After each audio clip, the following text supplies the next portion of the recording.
ఒక ఊసరవెల్లి కోసం press meet పెట్టడం జరిగింది. ఈ ఊసరవెల్లి ఎట్లాంటి వాడంటే ఇతను కోవర్ట్ ఆపరేషన్ చేస్తున్నారని మా తెలుగుదేశం పార్టీ నాయకులందరికీ తెలుసు. చంద్రబాబు నాయుడు గారు అరెస్ట్ సమయంలో మీరు కూడా చూశారు. కోర్టు హాల్లోకి వచ్చి చాలా వికృత చేష్టలు చేశాడు. అంతేకాకుండా నేను చంద్రబాబు నాయుడు గారి మనిషిని, నేను ఎన్నో పూజలు చేశాను వారి కోసం అని చెప్పి లోకేష్ గారికి ఇంటికి తీసుకెళ్ళి మరి కుటుంబ సభ్యులందరూ కలిసి వారికి ఒక రక్షణ బంధం అని కట్టి ఇటువంటి గొప్ప నాయకుడు జైల్లో ఉన్నారని అందరూ కన్నీళ్ళు పెట్టుకుని ఇవాళ వచ్చి ఏమో మాట్లాడతాడండి ఈ పార్లమెంట్ సభ్యుడైన నాని. చెప్పే అన్ని అబద్ధాలు. ఇతను ఏ రోజు కూడా ఒక నిజం చెప్పడు. ఇవాళ చంద్రబాబు నాయుడు గారు టికెట్లు అమ్ముకున్నారని అంటాడు.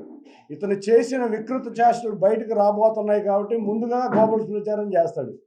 ఇతను మీరు అర్థం చేసుకుంటే విజయవాడ వెస్ట్లో ఇద్దరి దగ్గర టిక్కెట్లు ఇప్పిస్తానని ఇద్దరు వ్యక్తుల దగ్గర, ఒకరి దగ్గర ₹1 కోటి, ఒకరి దగ్గర ₹4 కోట్ల తీసుకున్నారు. ఈ విషయాలు తెలిసి అధిష్టానం దూరం పెడుతుంది. అంతేకాకుండా మైలవరంలో కూడా కొంతమంది వ్యక్తుల్ని పాపం మా పార్టీ నాయకులు అమాయకులను చేసి మీకు టికెట్ నేను ఇప్పిస్తున్నాను, టికెట్ నాదే, లోకేష్ గారు నన్ను ప్రచారం చేసుకోమన్నారని ఢిల్లీలో అబద్ధాలు చెప్పి వాళ్ళ దగ్గర కూడా డబ్బులు వసూలు చేయడానికి కృషి చేశాడు. అతను ప్రతి ఒక్కళ్ళ దగ్గర ఎమ్మెల్యే టికెట్ తెలుగుదేశంలో మీ అందరికీ ఇప్పిస్తానని డబ్బులు వసూలు చేసి అది బయటకు వస్తుంది అనే దాంతో వాళ్ళందరూ ప్రెషర్ ఇవ్వడం మొదలుపెట్టారు. అంతేకాకుండా మీరు ఇంకొక విషయం అర్థం చేసుకోవచ్చు. అతని ప్రాణ స్నేహితుడైన ఒక వ్యక్తి ఉన్నాడు, మీ అందరికీ తెలిసిన వ్యక్తే. అతన్ని కూడా గత 15 సంవత్సరాల నుంచి నమ్మించి మోసం చేసి రోడ్డు మీద పడేసిన వ్యక్తి. తన కుటుంబ శుభకార్యాలకు కూడా అటువంటి వ్యక్తి దగ్గర డబ్బులు తీసుకొచ్చి కుటుంబ శుభకార్యాలు వాడి అతనికి డబ్బులు ఇవ్వకుండా వాళ్ళు అతని పరిస్థితి కూడా రోడ్డు మీద జగదార్చిన పరిస్థితి. ఇతను ఫైనాన్స్ కంపెనీలే అనుకుంటారేమో, ఇంకా చాలా ఉన్నాయి ఇటువంటి విషయాలు. రేపు అవి కూడా రాబోతున్నాయి.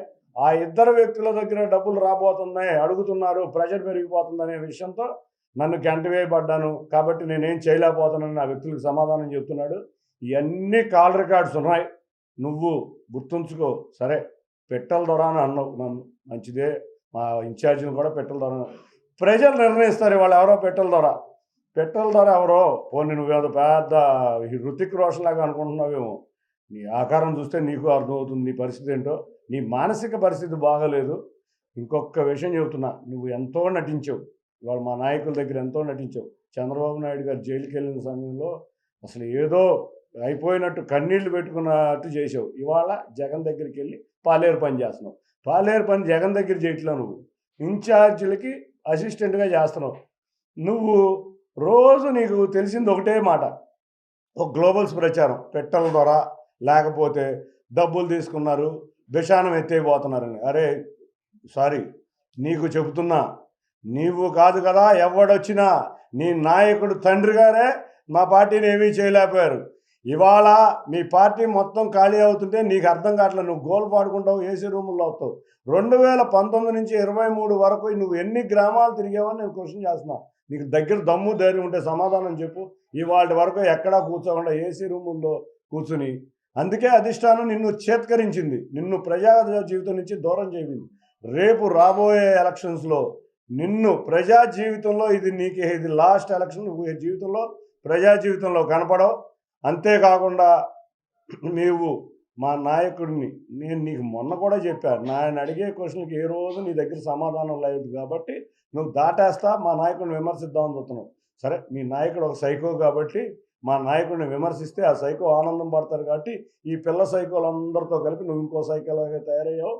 ఒక్కటి గుర్తుంచుకో, ఇంకొక 2.5 నెలల్లో నువ్వు ప్రజా జీవితంలో కాదు, నువ్వు చేసిన తప్పులకి నిన్ను చారుణమైన పరాభవం, అంతేకాకుండా దారుణంగా పరాభవించబోతున్నాం. తెలుగుదేశం నాయకులు కార్యకర్తలను అన్యాయంగా నువ్వు చేసిన, నువ్వేమంటావు సౌమ్య గారి గురించి, ఆవిడ గురించి నువ్వు మాట్లాడతావా? నీ ఎడ్యుకేషన్ ఏంటి, ఆవిడ ఎడ్యుకేషన్ ఏంటి? ఆవిడ మంచి సాఫ్ట్వేర్ జాబ్లో ఉండి వారి తండ్రి గారు అకాల మరణం చెందినాక మంచి జీవితాన్ని వదిలి ప్రజా జీవితంలో ప్రజల కష్టాలతో ఆవిడ వెళ్తుంది. ఆవిడ అంటే నిజాయితీ పరురాలైన దాన్ని ఆవిడ్ని మీరు ఇష్టం వచ్చినట్టు విమర్శిస్తారా? అటువంటి విమర్శలు, నువ్వు అందరి దగ్గర డబ్బులు వసూలు చేయటమే నీది, నువ్వు వసూలు రాజావు. ఈ వసూలు రాజా అందరికీ అర్థమైపోయింది కాబట్టి పార్టీ అధిష్టానం చేత్కరించింది కాబట్టి నువ్వు ముందు నుంచి కోవర్ట్ ఆపరేషన్ చేస్తున్నావు. నువ్వు కోర్టులో చేసావు, అంతకుముందు పార్లమెంట్ సమయంలో చేసావు, చంద్రబాబు గారు అరెస్ట్ సమయంలో చేసావు, అంతేకాకుండా ఢిల్లీలో లోకేష్ గారు ఉన్న సమయంలో కూడా కోవర్ట్ ఆపరేషన్ చేసావు. మళ్ళీ మళ్ళీ కోవర్ట్ ఆపరేషన్ చేస్తానే ఉన్నావు. చేసావు కాబట్టి జగన్మోహన్ రెడ్డి వెంటనే నువ్వు రాకుండానే, పార్టీలోకి రాకుండానే నీకు సీట్ అలాట్ చేశావు. మా అందరికీ తెలుసు జగన్మోహన్ రెడ్డి నిజాయితీతో గురించి ప్రజలకు తెలుసు. అతనికి దాచుకుంటమే తెలుసు. నీకు కూడా అదే తెలుసు, మా అందరికీ తెలుసు. కానీ నువ్వు ఒక పార్టీలో, మా పార్టీలో ఉన్న వ్యక్తిగా నీ జీవితాన్ని ఇంతవరకు మేము బట్టబయలు చేయలే. త్వరలో ఆధారాలతో సహా ఈ విషయాలన్నీ బట్టబయలు చేస్తా. నువ్వు ఎవరెవరి దగ్గర అయితే వసూలు చేసావో న్యాయంగా వాళ్ళందరికీ డబ్బులు ఇచ్చేయి. టిక్కెట్లు ఆశ చూపించి నువ్వు ఎట్టా వసూలు చేసావు నువ్వు ఇచ్చేయి. లేకపోతే వాళ్ళే మీ దగ్గరికి వచ్చి చాలా తీవ్ర పరిణామాలు ఉంటాయని హెచ్చరిస్తున్నాను. కోర్టు హాల్లో మీరే చూశారు కదా, బెయిల్ వచ్చేసిందని చెప్పి. బెయిల్ రాకుండా అక్కడ ఉన్న ప్రతి ఇన్ఫర్మేషను జగన్మోహన్ రెడ్డికి పంపిస్తా. ఆ రోజు ఈయన పంపించిన ఇన్ఫర్మేషన్ ద్వారానే కమిషనర్ గారు కూడా వచ్చి అక్కడ కోర్టు హాల్లో రకరకాల విన్యాసాలు జరిగినాయని మీ అందరూ రిపోర్ట్లో కూడా తెలిసిన విషయమే. కాబట్టి ఈయన అక్కడి నుంచి కోవర్ట్ ఆపరేషన్ చేశారు. అంతేకాకుండా ఢిల్లీ వెళ్ళి మేము న్యాయ సలహాలు ఎట్లా తీసుకుంటున్నారు, లోకేష్ గారు ఏ లాయర్ని కలుస్తున్నారు, ఏ విధంగా కేసులో సమాధానం అయిపోతున్నారు, ఇవన్నీ వైసీపీకి చేరవేర్చాడు.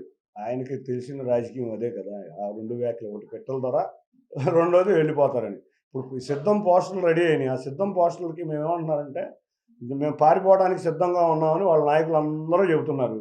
అసలు మీరు చూస్తే చంద్రబాబు నాయుడు గారిని కలవాలని వైసీపీ నాయకులు తహతహలాడుతున్నారు. వాళ్ళందరూ పారిపోవడానికి రెడీగా ఉండి తెలుగుదేశం గేట్లు ఓపెన్ చేస్తే వచ్చేయడానికి రెడీగా ఉన్నారు. కాబట్టి ఎవరు పారిపోతారో చూద్దాం. తాడేపల్లి ప్యాలెస్ను వదిలి ఈయన విజయవాడను కేశినేని భవన్ను వదిలి పారిపోతాడు. ఏ రోజు ఈయన ప్రజల్లో కనపడిన వ్యక్తి. మీరే చూశారు 2019 నుంచి 23 వరకు ప్రజా జీవితంలో ఎక్కడా కనపడిన వ్యక్తి. ఆఫీసు గేటు కూడా బయటకు దాటి వెళ్ళిన వ్యక్తి కాదు. ఎవరిని గౌరవించుకోని వ్యక్తి. ఈవెన్ మీలాంటి జర్నలిస్టులు కూడా ఏ రోజు గౌరవించిన వ్యక్తి. అహంకారంతో మాట్లాడే వ్యక్తి. అహంకారం కూడా కాదు, పచ్చగా ఒక పచ్చగా ఉన్న చెట్టును కూడా భరించలేని విపరీతమైన మనస్తత్వం, దాని సైకో మించిన మనస్తత్వం. జగన్మోహన్ రెడ్డిది సైకో మనస్తత్వం అయితే ఇంకా అంతకు మించిన మనస్తత్వం అయితే ఉందంటే అది ఈ వ్యక్తిదే అని నేను ఘంటాపథంగా చెప్తున్నాను. విజయవాడ ఎంపీ సీటే మారుతారని అందరూ చెప్పుకుంటుంటే వైసీపీ క్లారిటీ ఇంకా రాలేదు. విజయవాడ ఈయనకి ఇవ్వడానికి ఆ జగన్కే ఇష్టం లేదు. ఏదో ఎవరైతే విమర్శిస్తారో వాళ్ళని ముందు నుంచోబెట్టి తిట్టించి వేరే వ్యక్తి, ఆయనకు కూడా తెలుసు ఇతని దగ్గర జనం లేరు, ఇతను ఏ రోజు ప్రజా జీవితంలో లేడు, ఇతను పట్టుమని ముగ్గురిని కూడా తీసుకురాలేకపోయాడు. కాబట్టి ఏదో తెలుగుదేశం నుంచి 60% తీసుకొస్తానని డబ్బాలు కొట్టుకుని వెళ్ళాడు అక్కడికి. అవన్నీ డబ్బాగా ఊర్లు అని చెప్పి వాళ్ళకు కూడా అర్థమైంది. కాబట్టి ఈయనకి సీట్ లేదని మేమందరం అనుకున్నాం. ఈయన ఎప్పటికైనా అవినాష్కో, లేకపోతే వెల్లంపల్లి సీనుకో, లేకపోతే ఇంకెవరైనా వ్యక్తికో ఇతను అసిస్టెంట్ కింద పనిచేయాల్సిన వ్యక్తే. ఇతనేమి ప్రజాబలం లేని వ్యక్తి అని వాళ్ళకి కూడా అర్థమైంది. చూస్తే కేశినేని భవన్లో ఒక్క మనిషి కూడా కనపడే పరిస్థితి లేదు. మీరే చూస్తున్నారు రోజు అటు ఇటు వెళ్తుంటే. అది అతని పరిస్థితి. అంత ఎంపీ కింద 10 సంవత్సరాలు చేసిన వ్యక్తికి అంత దయనీయంగా ఉన్న వ్యక్తి నేను ఎక్కడా చూడలేదు. ఈవెన్ మల్లాది విష్ణు గారు కూడా బయటికి వెళ్ళినప్పుడు అట్లీస్ట్ కొంతమంది కార్పొరేటర్లు అన్న నిరసన కార్యక్రమాలు చేశారు. ఈయన ఎవరో ఆహ్వానించట్లేదు, ఈయన ఎవరో ఉండమని కూడా అడగట్లేదు. కాబట్టి ఇటువంటి ప్రెస్ ముందుకు వచ్చి విపరీతమైన వ్యాఖ్యలు చేస్తే నేను ప్రెస్లో ఉంటాను అని అనుకుంటున్నాడు. కాబట్టి ఇటువంటి విపరీతమైన వ్యాఖ్యలు ఈయన నాయకులకి ఇక్కడ ఇవాళ ఉన్న అందరూ సైకోలు ఒక పార్టీ చెంతని చేరారు. ఈ సైకోలు అందరూ కూడా ఒకే మనస్తత్వం కలిగారు కాబట్టి ఒకే చోట చేరారు. వీళ్ళందరూ త్వరలో ఇంకొక 2.5 నెలల్లో వీళ్ళకి తగిన బుద్ధి చెప్పబోతున్నారు.